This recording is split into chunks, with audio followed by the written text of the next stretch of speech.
the challenges of actually informed consent, and the pressure to get the story, and to get the story that, that stings the best, and balancing that up is not always easy, and it's not always clear, even for years.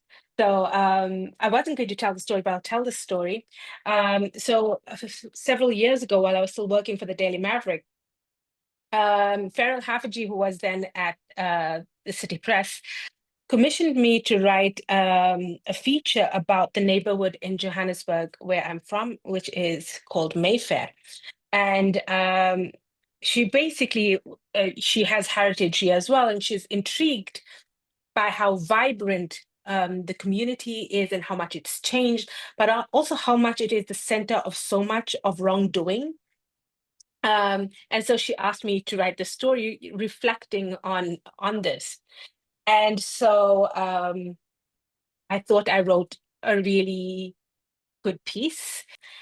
And about a year later, I'm back in the community because I'm now writing a book about Mayfair, and trying to find the same people I had spoken to for that story. And I was met with a very angry mob of people, which I couldn't understand, who all said that I had written some very bad things about the Somali women. And I take my phone, I pull up the story, and that's not true. Here's the story. Like, I didn't write anything. And and even though we had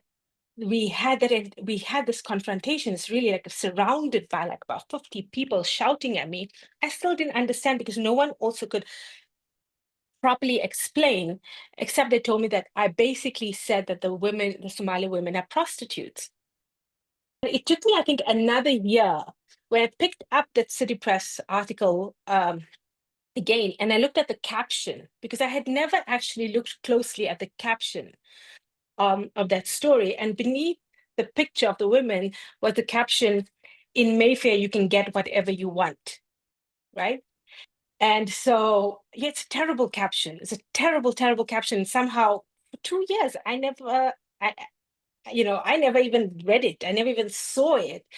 But obviously, this is what stuck out for the people who are depicted in the story, right? It didn't matter what else I had written there.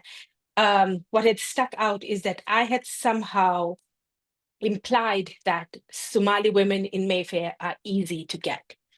And this had had profound implications, I now understand, for the reputation of those women who we had photographed.